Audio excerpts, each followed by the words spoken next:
Hello, good morning to all students. In this lecture we will discuss about biomolecule. Biomolecule जो है वो बहुत ही ज़्यादा इंपॉर्टेंट टॉपिक है in regarding with NEET exam. ठीक है, तो नीट एग्जाम के लिए काफ़ी ज़्यादा इंपॉर्टेंट है क्योंकि इससे हर साल एक दो क्वेश्चंस आते रहते हैं। ठीक, तो हम लोग स्टार्ट करते हैं बायोमॉलिक्यूल से।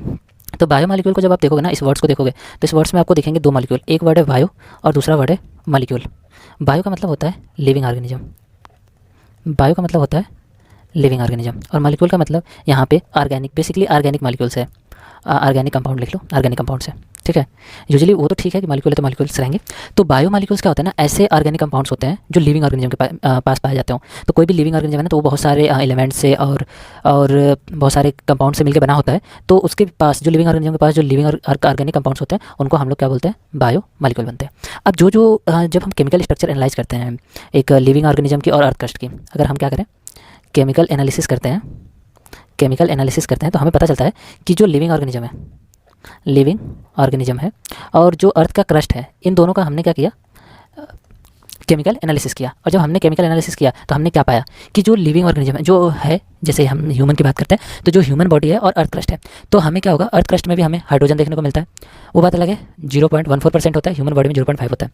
ये परसेंटेज याद नहीं करना है, बस आपको ये ध्यान रखना है कि अर्थ क्रस्ट में हाइड्रोजन है, ह्यूमन बॉडी में भी हाइड्रोजन है। अर्थ क्रस्ट में कार्बन है, ह्यूमन बॉडी में कार्बन है। अर्थ क्रस्ट में ऑक्सीजन है, ह्यूमन बॉडी में ऑक्सीजन है। अर्थ क्रस्ट में नाइट्रोजन है, ह्यूमन बॉडी में नाइट्रोजन है। अर्थ क्रस्ट में सल्फर है, ह्यूमन बॉडी में सल्फर।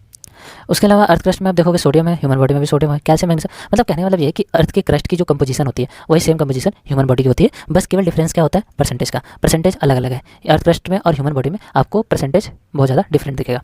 ठीक है, तो अब क्वेश्चन ये है कि ठीक है, हम इन केमिकल्स को एनालाइज कैसे करते हैं, कि how to analyse this chemical, हम कैसे केमिकल स्ट्रक्चर लिविंग ऑर्गेनिज्म की एनालाइज करेंगे। ठीक है, तो उसके लिए हम करते क्या है, हम लोग सबसे पहले लेंगे लिविंग ऑर्गेनिज्म का कोई सा पार्ट, जैसे वेजिटेबल ले सकते हैं, वेजिटेबल की कोई लीफ है वो ले सकते हैं, या फिर लीवर का कुछ पार्ट ले सकते हैं, लीवर का छोटा सा पार्ट ले लिया। ठीक है, इसको हम लोग क्या करते हैं, ग्राइंड करते हैं। इसको अच्छे से, पहले तो लिविंग ऑर्गेनिज्म का कोई पार्ट लेना है, ठीक, उसको हमको ग्राइंड करना है। ये आ रहा है, उसको हम लोग ग्राइंड करेंगे, किस में ग्राइंड करेंगे, तो किस में करेंगे, यहाँ पे ध्यान देना, Cl3COOH विथ मोटर। मोटर मतलब ऑपरेटर्स होता है जिसके थ्रू हम लोग ग्राइंड करते हैं। तो वेजिटेबल, लीफ की वेजिटेबल ले लो या लीवर का कोई टुकड़ा ले लो और उसको ग्राइंड करना है। किस में ग्राइंड करना है, यहाँ पे ध्यान देना, Cl3COH। तो ये क्या हो जाएगा, Cl3 है तो ये हो जाएगा ट्राई क्लोरो, और ये होता है एसिटिक एसिड। मतलब हम कर क्या रहे हैं, वेजिटेबल लीफ या लीवर के पार्ट्स को ले रहे हैं और उसको ग्राइंड कर रहे हैं ट्राइक्लोरो एसिटिक एसिड में। ठीक, ये ध्यान रखना, ट्राइक्लोरो एसिटिक एसिड। इसमें ग्राइंड करने के बाद हम लोग इसकी थिक स्लरी बनाते हैं। ग्राइंड करने के बाद इसकी क्या बनती है, थिक स्लरी बनाते हैं। अब ये जो थिक स्लरी बनाते हैं तो उसके बाद हम उस थिक स्लरी को यूज करते हैं चीज़ क्लॉथ। हम लोग चीज़ क्लॉथ या कॉटन यूज करते हैं, तो चीज़ क्लॉथ या कॉटन के थ्रू स्ट्रेन करेंगे। स्ट्रेन भाई चीज़ क्लॉथ और कॉटन। ठीक है, इसके थ्रू स्ट्रेन करेंगे। समझाते हैं क्या करना है। सबसे पहले अपने को लीवर का पार्ट लेना है, इसको हमको ग्राइंड करना है। ग्राइंड करने का मतलब अच्छे से पीसना है। किस में पीसना है, Cl3COH में। ठीक, उसके बाद हम इसका क्या करेंगे, थिक स्लरी बनाएंगे। थिक स्लरी बनाने के बाद हम इसको फिल्टर कर लेंगे। तो हमने एक कंटेनर लिया और इस कंटेनर पे हम यहाँ पे डालेंगे चीज़ क्लॉथ। यहाँ पे हम क्या लगाएंगे, चीज़ क्लॉथ, ये कपड़ा होता है, या कॉटन का कपड़ा ले लेंगे, या कॉटन का कपड़ा लेंगे, और यहाँ पे जो हमने थिक स्लरी बनाई थी वो स्लरी हम यहाँ पे डाल देंगे। जो थिक स्लरी बनाई थी वो यहाँ पे डाल देंगे। जब थिक स्लरी डालेंगे तो काम होगा। तो कुछ पार्ट जो होता है ना वो फिल्टर होकर इधर आ जाता है, और कुछ पार्ट यहाँ फिल्टर नहीं हो पाता, छन नहीं पाता, यहीं ऊपर चीज़ क्लॉथ में फंस जाता है। तो जो फिल्टर होकर पार्ट नीचे आ जाता है ना उसको हम बोलते हैं फिल्ट्रेट। ध्यान देना, यहीं से सब कहानी है। जो फिल्टर होकर नीचे आएगा उसको फिल्ट्रेट बोलेंगे, और जो फिल्टर नहीं हो पाएगा उसको बोलते हैं रिटेंटेट। मतलब जो फिल्टर नहीं हुआ वो रिटेंटेट है। ठीक है, तो अब ये फिल्टर कौन नहीं होगा और फिल्टर कौन होगा, तो इसमें दो चीज़ें हैं। देखो, फिल्टर वो हो जाएगा, पहली चीज़ तो देखो यहाँ पे तुम जो घोल रहे हो वो किस में घोल रहे हो, एसिड में। ये क्या है, एक एसिड में। तो जो एसिड में घुल जाएगा, मिक्स कर जाएगा एसिड में, अच्छा वो सिंपल सी बात है, क्रॉस कर जाएगा। तो फिल्ट्रेट क्या होता है, फिल्ट्रेट का दूसरा नाम होता है एसिड सॉल्युबल पूल, क्योंकि इसमें वो मिलते हैं जो एसिड में घुल जाते हैं। रिटेंटेट को क्या बोलेंगे, एसिड इनसॉल्युबल पूल। अगर एसिड में जो चीज़ें घुलेगी ही नहीं वो यहाँ से फिल्टर नहीं हो पाएंगी, इसलिए उसको हम लोग बोलते हैं एसिड इनसॉल्युबल पूल। इसके अलावा एक चीज़ और बोल सकते हो कि देखो जो फिल्टर होगा ना उसकी साइज सिंपल सी बात है छोटी होगी, तो उसको हम लोग बोलते हैं बायो माइक्रो मॉलिक्यूल।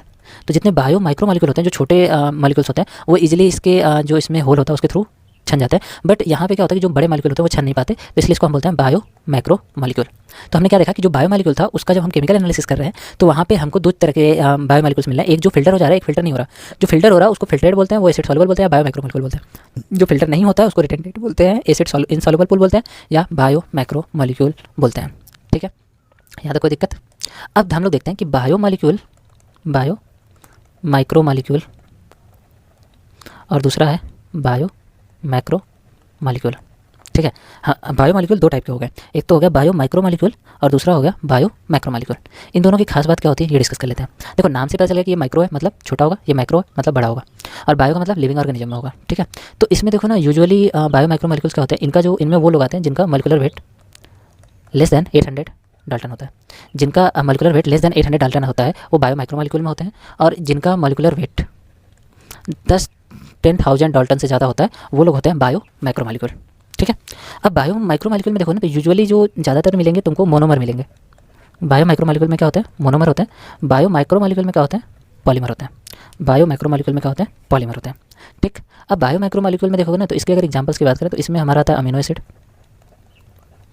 ग्लूकोज भी हो जाएगा, ठीक है। तो मोनोसैकेराइड्स भी हो जाएंगे। बट इसमें माइक्रो मालिक्यूल में 4 माइक्रो मालिक्यूल मेन होते हैं। एक होता है पॉलीसैकेराइड, दूसरा होता है प्रोटीन, तीसरा होता है न्यूक्लिक एसिड, और चौथा होता है लिपिड। तो बायो माइक्रो मालिक्यूल क्या होता है, बायो माइक्रो मालिक्यूल क्या होता है, बायो माइक्रो मालिक्यूल ऐसे मालिक्यूल है जिनका मॉलिक्यूलर वेट 10,000 डाल्टन से ज़्यादा हो। ये एसिड इनसॉल्युबल होंगे, रिटेंटेड में पाए जाएंगे, यूजुअली पॉलीमर होंगे, ठीक। 4 मेन बायो माइक्रो मालिक्यूल होते हैं, पॉलीसैकेराइड, प्रोटीन, न्यूक्लिक एसिड और लिपिड। अब यहाँ पे एक चीज़ ध्यान देने वाली बात, यहाँ पे तुम देखोगे नोटिस करोगे कि जो लिपिड होता है ना, लिपिड में एक चीज़ तुमको खास मिलेगी। क्या? लिपिड के बारे में हम एक बात तुमको बता दे रहे हैं, lipid is not strictly bio micro molecule. Lipid strictly bio micro molecule नहीं है। क्यों बताते हैं। पहली चीज़ तो देखो, लिपिड का जो मॉलिक्यूलर वेट होता है वो 800 डाल्टन से कम है। अभी पीछे हमने क्या देखा कि जो माइक्रो मालिक्यूल होता है उसका माइक्रो मालिक्यूलर वेट 10,000 डाल्टन से ज़्यादा होता है, बट लिपिड का मालिक्यूलर वेट 800 डाल्टन से भी कम है, यानी ये माइक्रो मालिक्यूल की प्रॉपर्टी है। दूसरी चीज़, इट्स नॉट पॉलीमर, ये पॉलीमर नहीं है, ठीक है। और माइक्रो मालिक्यूल क्या होते हैं, पॉलीमर होते हैं। अब क्वेश्चन ये है कि जब इसका मालिक्यूलर वेट भी 800 डाल्टन से कम था, पॉलीमर भी नहीं था, तो इसको माइक्रो मालिक्यूल में क्यों रखा? तो रीज़न है ये एसिड इनसॉल्युबल पूल में मिला था।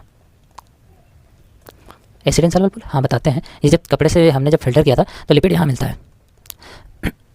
अब खास बात ये है कि वहाँ क्यों मिलता है जबकि इसका साइज़ भी छोटा है, तो इसे क्रॉस कर जाना चाहिए, पॉलीमर भी नहीं है, तो ये क्रॉस क्यों नहीं कर पाया बताते हैं। लिपिड सोचो सेल में कहाँ पाया जाता है, लिपिड एक्चुअल में जो होता है वो होता है कंपोनेंट किसका, सेल मेम्ब्रेन का। सेल मेम्ब्रेन का और भी जो अदर मेम्ब्रेन होती है उनका कंपोनेंट होता है। तो जब हम ग्राइंडिंग करते हैं, ड्यूरिंग ग्राइंडिंग तो ब्रेक कर जाएगा, लिपिड ब्रेक कर जाएगा इनटू स्मॉल पीसेस। जब ये स्मॉल पीसेस में ब्रेक कर जाता है तो लिपिड की खास बात क्या होती है कि ये वाटर इनसॉल्युबल होता है। लिपिड क्या होता है, वाटर इनसॉल्युबल होता है। तो इसके जितने भी पार्टिकल्स होते हैं ना, जो भी मतलब छोटे छोटे स्मॉल पीसेस बने हैं, वो स्मॉल पीसेस आपस में कनेक्ट होते हैं और आपस में कनेक्ट होकर एक स्ट्रक्चर बनाते हैं, जिस स्ट्रक्चर को हम लोग बोलते हैं मिसेल फॉर्म्ड। अब एक स्ट्रक्चर बनती है मिसेल। अब मिसेल बनने से क्या होगा ना, मिसेल बनने से क्या होगा कि जब ये मिसेल बन जाएगा तो इसकी स्ट्रक्चर बड़ी हो जाएगी। ये छोटे छोटे लिपिड के कई पार्टिकल्स थे और ये आपस में कनेक्ट हुए और एक बड़ी स्ट्रक्चर बना लिए जिसको हमने मिसेल बोला। अब मिसेल बन गया, बड़ी स्ट्रक्चर बन गई, जिसकी वजह से ये यहाँ से फिल्टर नहीं हो पाता है, इसलिए इसको हम लोगों को बायो माइक्रो मालिक्यूल में रखना पड़ा, लेकिन it's not strictly bio micro molecule, ठीक।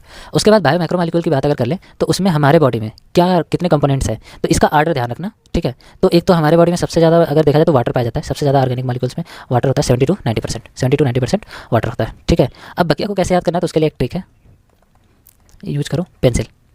ट्रिक क्या यूज़ करोगे, पेंसिल। पी फार होता है प्रोटीन, पी फार क्या होगा, प्रोटीन। एन फार होगा न्यूक्लिक एसिड। सी फार होता है कार्बोहाइड्रेट। एल फार होता है लिपिड।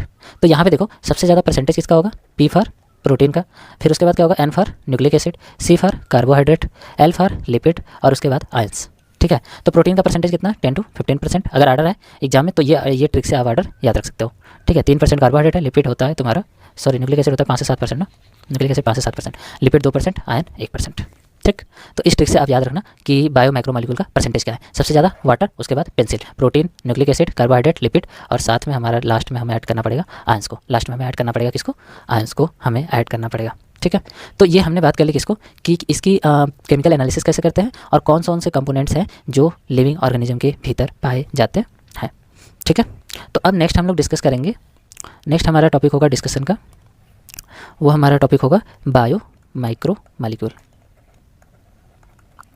नेक्स्ट हमारा डिस्कशन का टॉपिक क्या होगा, बायो माइक्रो मालिक्यूल। तो बायो माइक्रो मालिक्यूल में अगर बात कर लें तो बायो माइक्रो मालिक्यूल में अगर हम बात करें तो हम देखते हैं कि बायो माइक्रो मालिक्यूल में यूजुअली मोनोमर्स आते हैं और अभी अपने को ना बायो माइक्रो मालिक्यूल्स में एक ही मोनोमर है जो सबसे ज़्यादा इंपॉर्टेंट है जिसके बारे में डिस्कस करना है और वो है अमीनो एसिड।